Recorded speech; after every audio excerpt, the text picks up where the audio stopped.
નમસ્કાર વિદ્યાર્થી મિત્રો, હું રવિ જોશી સ્ટેટિસ્ટિક્સ ગુરુ ચેનલમાં આપ સર્વે વિદ્યાર્થીઓનું ફરી એકવાર હાર્દિક સ્વાગત કરું છું. વિદ્યાર્થી મિત્રો, છેલ્લા વિડિયો લેક્ચરની અંદર આપણે ધોરણ 12 આંકડાશાસ્ત્રની અંદર ભાગ 2 ચેપ્ટર નંબર 5 વિકલન, જેમાં આપણે એક ટોપિકની શરૂઆત કરી હતી. એ ટોપિક હતો વિધેય વધતું છે કે ઘટતું તે નક્કી કરો, અને એના માટે આપણે એક દાખલો પણ ગણી નાખ્યો હતો. તો એ કન્સેપ્ટને આજે આપણે વધુ ક્લિયર કરીએ તો આજે આપણે સ્વાધ્યાય 5 સેક્શન ડી અને એમાં પણ દાખલા નંબર 16 જે છે એ આજે આપણે ગણવાનો છે. તો વિદ્યાર્થી મિત્રો, તમે પોતપોતાની ટેક્સ્ટબુક પોતાની પાસે રાખો, જુઓ એમાં રકમ સેક્શન ડી ની અંદર 16મો દાખલો, જેમાં આપણને આ રીતના એક બહુપદી આપી છે y બરાબર 3x² - 10x + 7 હોય તો x બરાબર 1 અને x બરાબર 2 આગળ વિધેય વધતું છે કે ઘટતું તે નક્કી કરો. વિદ્યાર્થી મિત્રો, જ્યારે પણ વિધેય વધતું છે કે ઘટતું તે નક્કી કરવું હોય તો પહેલું કામ આપણે જે વિધેય આપેલું છે એનું વિકલિત મેળવી લેવાનું છે. તો આપણે સમય ન બગાડતા સૌથી પહેલા ફટાફટ જે વિધેય આપેલું છે એનું વિકલિત મેળવી લેશું.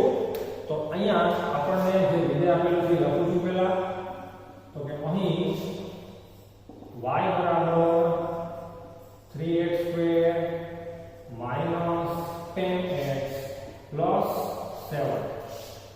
તો હવે આપણે વિકલિત તો શીખી ગયા છીએ. ચાલો આપણે સંકેત આપશું dy/dx, એટલે કે x ના સાપેક્ષમાં y નું વિકલિત. તો ગણતરીનું એક સ્ટેપ લખવા માટે આપણે dy/dx લખશું અને કૌંસમાં આ y ની જગ્યાએ આ બહુપદી પહેલા લખશું, એટલે એવું લાગે કે કંઈક ગણતરીનું સ્ટેપ મૂકેલું છે, નકર ડાયરેક્ટલી પણ જવાબ આવી જાય છે. બરાબર. તો મેળવીએ વિકલિત dy/dx = ચલો સૌથી પહેલા પહેલું પદ છે 3x², તો એનો વિકલિત થશે 3 × 2 3 દુ 6 અને x ની 1 ઘાત ઓછી 2 ઘાત છે તો એમાંથી 1 જાય એટલે 1, એટલે 6x છે એનું વિકલિત થશે. આગળ -10x આપેલું છે, તો -10x નું વિકલિત થશે -10. ક્લિયર? અને છેલ્લું પદ છે 7, એ અચળ પદ છે.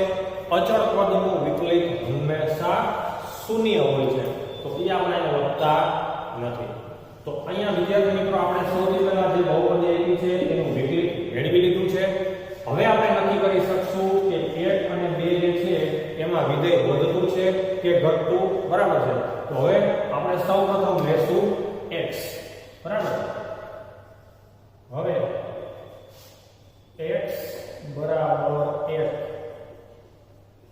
લેતા અથવા મૂકતા પણ લખી શકાય. શેમાં મૂકવાનું છે? x બરાબર 1 એટલે કે x ની કિંમત 1 શેમાં મૂકવાની છે? તો કે બહુપદીમાં નહીં, પરંતુ એનું જે વિકલિત મેળવવું છે એની અંદર આપણે x બરાબર 1 મૂકવાના છે.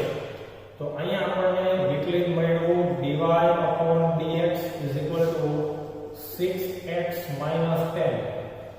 આની અંદર હવે આપણે મૂકી દેશું x ની જગ્યાએ 1, તો જ્યાં મને x દેખાય છે ત્યાં હું મૂકી દઈશ 1 - 10 6 × 6 - 10 6 માંથી 10 જશે એટલે કેટલા વધશે? -4. બરાબર છે. તો હવે આપણે લખી નાખશું અહીં dy/dx. જો -4 0 કરતા મોટા છે કે નાના છે? તો કે નાના છે, એટલે અહીંયા લખશું <0 છે. તેથી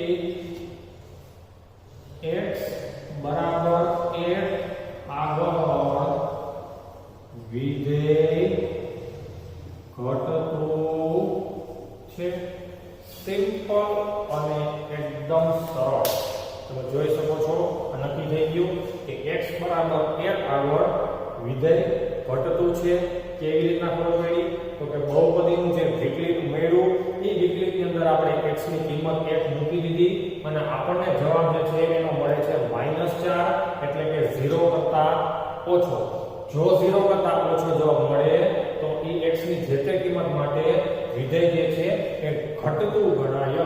બરાબર છે. છેલ્લા વિડિયો લેક્ચરમાં આપણે શીખી ગયા હતા, આકૃતિ પણ આપણે સમજ્યા હતા અને એ નિયમ પણ આપણે યાદ રાખ્યો છે કે જો અહીંયા <0 આવશે તો વિધેય ઘટતું ગણાશે અને <0 આવશે એટલે કે 0 કરતા મોટો જવાબ આવશે તો વિધેય વધતું ગણાશે. બરાબર. ચાલો આગળ. હવે x બરાબર, હવે આપણે શેના માટે ચેક કરવાનું છે? તો કે 2. તો x બરાબર 2 લેતા, ચલો ક્લિયર.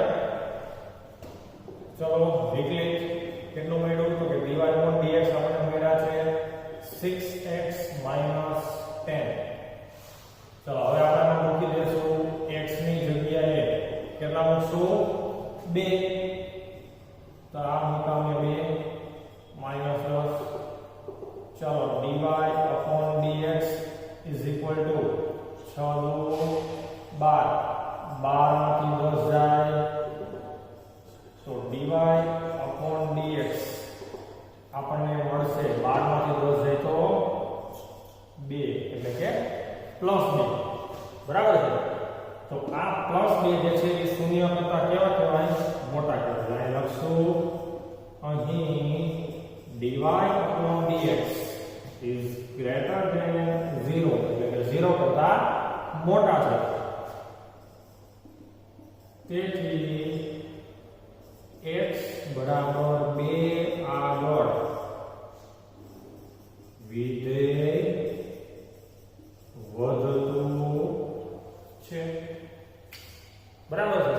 તો વિદ્યાર્થી મિત્રો તમે જોઈ શકો છો વિધેય વધતું છે કે ઘટતું એ નક્કી કરવાનું કામ એકદમ સરળ છે.